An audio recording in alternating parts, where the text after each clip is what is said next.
Dice پر تشریف فرما احباب، ذمہ داران شہر اور عزت مآب سامعین کرام، آج کے اس نورانی انگلش میڈیم پبلک اسکول کے سالانہ پروگرام میں شرکت کا موقع مل رہا ہے۔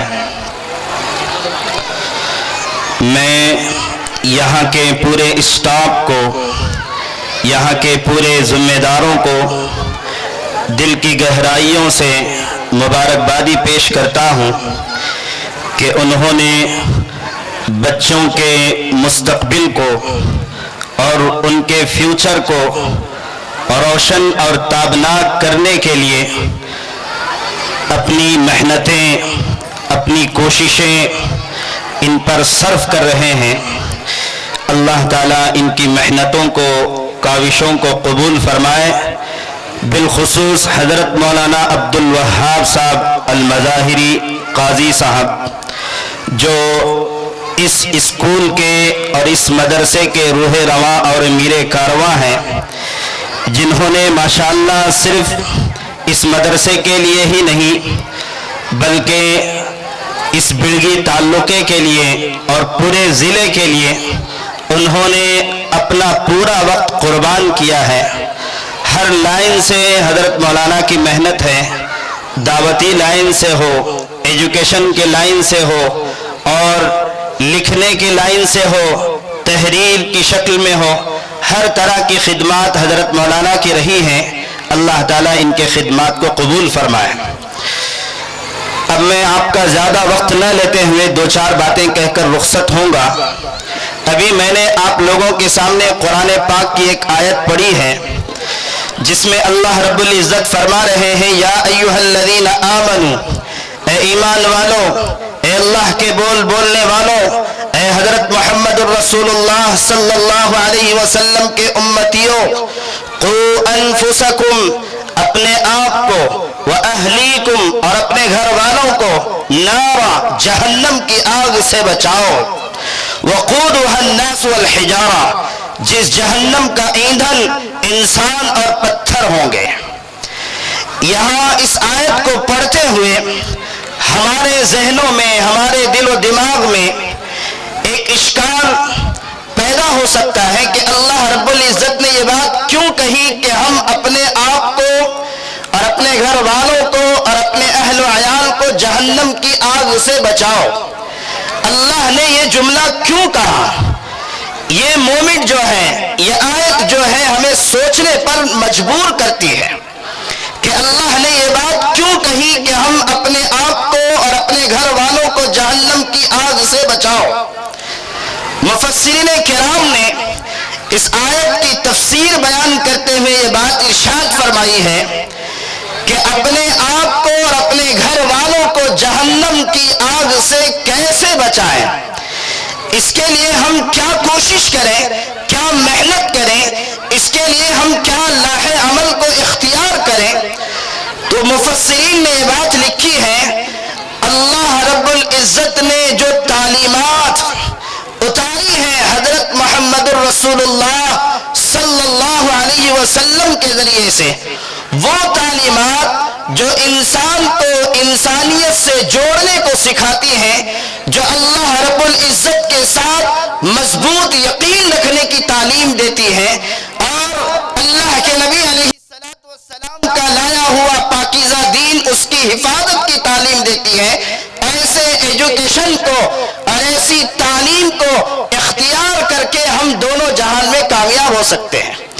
میں دل کی گہرائی سے مبارکبادی پیش کرتا ہوں، یہاں پر اس دینی مدرسے میں دنیاوی تعلیم کو دینی لباس کے ساتھ پیش کیا جا رہا ہے، اور آج ہم جانتے ہیں کہ جتنے بھی ایجوکیشن سینٹر ہیں اور جتنے بھی آج اسکول کالجز ہیں، وہاں پر صرف آپ کو تعلیم مل سکتی ہے، تربیت نہیں ملے گی۔ وہاں آپ کو صرف پڑھنا ملے گا لیکن سلیقہ، ڈسپلن، تربیت آپ کو نہیں ملے گی۔ لیکن ماشاءاللہ یہ جو دعوت الحق کا مدرسہ ہے، یہاں پر آپ کو ایجوکیشن کے ساتھ ساتھ ڈسپلن بھی ملے گا. یہاں آپ کو ماں باپ کا کیا مرتبہ ہے, بڑوں کا کیا مرتبہ ہے, اللہ کون ہے, اللہ کا رسول کون ہے, آخرت کیا چیز ہے, بڑوں کی خدمت کرنے سے کیا ملے گا, یہ ساری چیزیں یہاں پر سکھائی جاتی ہیں. اور یہی تعلیمات کو اپنا کر ہی بندہ دنیا میں کامیاب ہو سکتا ہے. آج میرے بھائیوں تعلیم تو بہت ہے, پڑھے لکھے بہت ہیں, لیکن ادب کا فقدان ہے, اخلاق نہیں ہے, کردار نہیں ہے, کیریکٹر نہیں ہے. اخلاق بگڑے ہوئے ہیں, کردار بگڑا ہوا ہے, کیریکٹر بگڑا ہوا ہے. آج ہمیں ایسے ڈاکٹر کی ضرورت ہے جو ملک اور ملت کے لیے, جو پاپولیشن کے لیے, جو لوگوں کے لیے, انسانیت کے لیے اپنے دل میں ایک دھڑکتا ہوا دل رکھتا ہو. آج ہمیں ایک ایسے لائر کی ضرورت ہے جس کی نگاہ لوگوں کے جیب پر نہیں, لوگوں کی پریشانی پر ہونا چاہیے. آج ہمیں ایسے انجینئر کی ضرورت ہے جو لوگوں کا ہمدرد ہو. تو میں سمجھتا ہوں ایسا ہمدرد ڈاکٹر, ایسا ہمدرد انجینئر, ایسا ہمدرد لائر ہمیں ایسے اسکولوں سے مل سکتا ہے جہاں تعلیم کے ساتھ ساتھ تربیت کا انتظام ہو, جہاں تعلیم کے ساتھ ساتھ تربیت کا انتظام ہو. ماشاءاللہ آج یہاں پر تعلیم کے ساتھ ساتھ تربیت بھی دی جا رہی ہے. یہاں بچوں کو دین کے ساتھ ساتھ دنیا کا علم بھی دیا جا رہا ہے. انہیں اچھی سے اچھی انگریزی پڑھانے کی کوشش کی جا رہی ہے, انہیں اچھی سے اچھی کنڑ پڑھانے کی کوشش کی جا رہی ہے, انہیں اچھا انسان اور قابل انسان بنانے کی کوشش کی جا رہی ہے. اس لیے میرے بھائیوں آج ہمیں سمجھنے کی ضرورت ہے. آج ہمارے بچے بہت سارے اسکولوں میں جاتے ہیں, کالجوں میں جاتے ہیں, لیکن کیا آج ہمارے بچوں کو ایجوکیشن کے ساتھ وہ چیزیں مل رہی ہیں جس سے ہمارا بچہ اللہ کا فرما بردار بھی بن کر رہے, اللہ کے رسول کا سچا وفادار بن کر کے بھی رہے, وہ دین پر مر مٹنے والا بھی ہو, انسانیت کی خدمت کے لیے بھی مر مٹنے والا ہو. آج ایسے اسکول, آج ایسے کالج آپ کو بہت کم ملیں گے. اس لیے میرے بھائیوں میں بہت خوش ہوں آج اس سالانہ پروگرام میں آ کر کہ ماشاءاللہ یہاں پر بچے دین کے ساتھ ساتھ دنیاوی تعلیم حاصل کر رہے ہیں. آپ دیکھیے دنیا میں مسلم اسکول بہت ملیں گے آپ کو, لیکن دینی اسکول نہیں ملیں گے, اسلامی اسکول نہیں ملیں گے. دیکھیے مسلم اسکول کا ہونا الگ ہے, لیکن اسلامی اسکول کا ہونا الگ ہے. ہمارے اس بیڑگی شہر میں مسلم اسکول ہیں لیکن اسلامی اسکول نہیں ہے.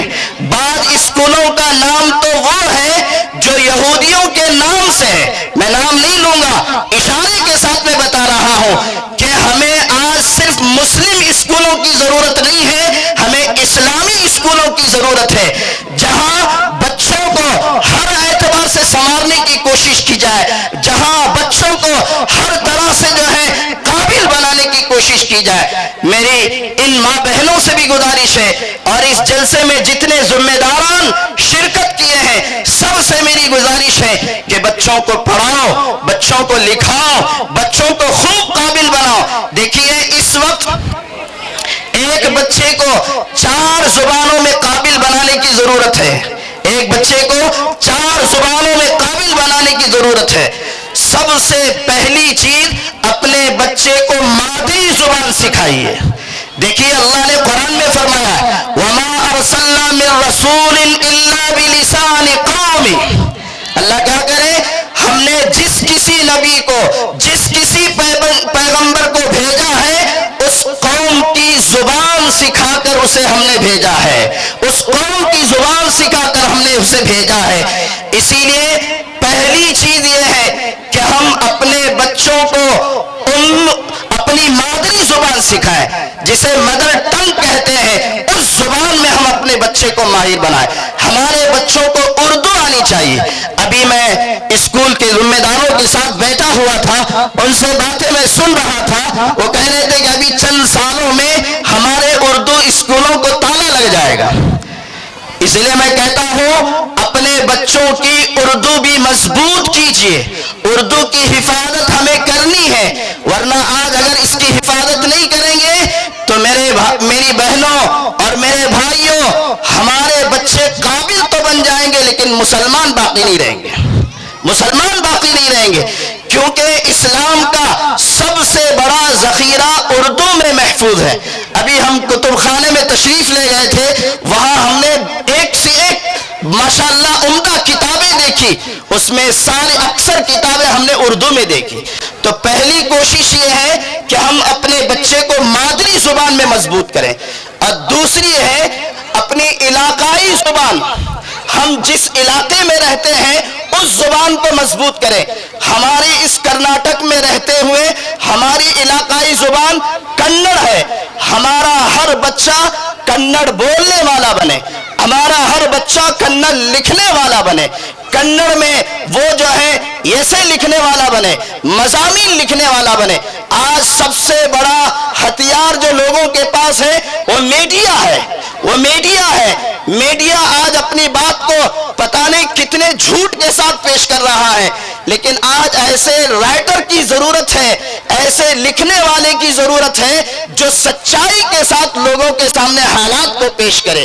اس لیے میں کہتا ہوں علاقائی زبان میں بھی اپنے بچے کو ماہر بنائے، اپنے بچے کو ماہر بنائے۔ تو پہلی چیز اردو میں قابل بنائے، دوسری چیز علاقائی زبان یعنی کنڑ میں اسے قابل بنائے، اور تیسری چیز میرے بھائیوں اسے انگریزی زبان میں ماہر بنائیے، اسے انگریزی زبان میں ماہر بنائیے، اسے انگریزی میں پڑھنا سکھائیے، اسے انگریزی میں لکھنا سکھائیے، اسے انگریزی میں بولنا سکھائیے۔ اسی طرح سے چوتھی چیز جو ہے ہمارے بچوں کو میتھس میں سب سے زیادہ ماہر بنائیے، میتھس میں، ریاضی میں سب سے زیادہ ماہر بنائے۔ یہ چار زبانیں ایسی ہیں جس میں اگر ہمارا بچہ ماہر بن جائے، جس میں ہمارا بچہ جو ہے ماہر بنے گا، انشاءاللہ کبھی اسے اپنے آپ میں کمزوری محسوس نہیں ہوگی۔ بس وقت کافی لمبا ہوتا جا رہا ہے، میں آپ لوگوں سے یہی گزارش کروں گا کہ اس دعوت الحق کو آپ اس کا تعاون کریں، ہر اعتبار سے تعاون کریں۔ سب سے پہلے آپ کے بچوں کو یہاں پر داخلہ دلوانے کی کوشش کریں، کیونکہ یہاں آپ کے بچوں کی ایجوکیشن کے ساتھ ساتھ ان کی دینی تربیت بھی کی جا رہی ہے، انہیں بڑوں کا سلیقہ بھی سکھایا جائے گا، معاشرے میں کیسے رہنا ہے اسے سکھایا جائے گا، کیونکہ ہمارا اسکولوں میں جانا ہوتا ہے، کالجوں میں جانا ہوتا ہے، کبھی کبھی وہاں کے حالات سن کر دل روتا ہے کہ بچوں کو ماں باپ کے حقوق نہیں پتہ ہوتے ہیں، ہم کس رسول کے امتی ہیں، ہم کس خدا کے بندے ہیں، کس کا کلام ہم پڑھتے ہیں، ہمارے بچوں کو نہیں پتہ ہے۔ ماشاءاللہ اس کا انتظام اس نورانی انگلش میڈیم اسکول میں کیا گیا ہے، آپ اس کو فالو کریں، اس کو جو ہے اس کو ترقی دینے کی کوشش کریں۔ اخیر میں حضرت مولانا عبد الوہاب صاحب کا اور ان کے تمام ٹیم ورک کا میں دل سے ممنون اور مشکور ہوں کہ مجھ ناچیز کو انہوں نے کچھ کہنے کا موقع دیا۔ میں تو حضرت مولانا کے سامنے ایک طالب علم کی حیثیت رکھتا ہوں، آپ تو میرے بڑے بھائی کی حیثیت کے ہیں، تو میں ان کا تہ دل سے شکریہ ادا کرتا ہوں اور اللہ تعالیٰ سے دعا بھی کرتا ہوں اللہ تعالیٰ ان کو اس میدان میں بھرپور کامیابی عطا فرمائے اور بھرپور تعاون بھی اللہ تعالیٰ ان کا فرمائے، حاسدین کے حسد سے ان کی حفاظت فرمائے اور فتین کے فتنوں سے ان کی حفاظت فرمائے، اور یہ علمی کارواں جو ہے پورے آب و تاب کے ساتھ چلے، یہ ہماری دعا ہے۔ اللہ تعالیٰ ہر طرح سے اس کی مدد فرمائے۔ بس انہی چند باتوں پر میں اپنی بات ختم کرتا ہوں۔ وآخر دعوانا الحمدللہ رب العالمین۔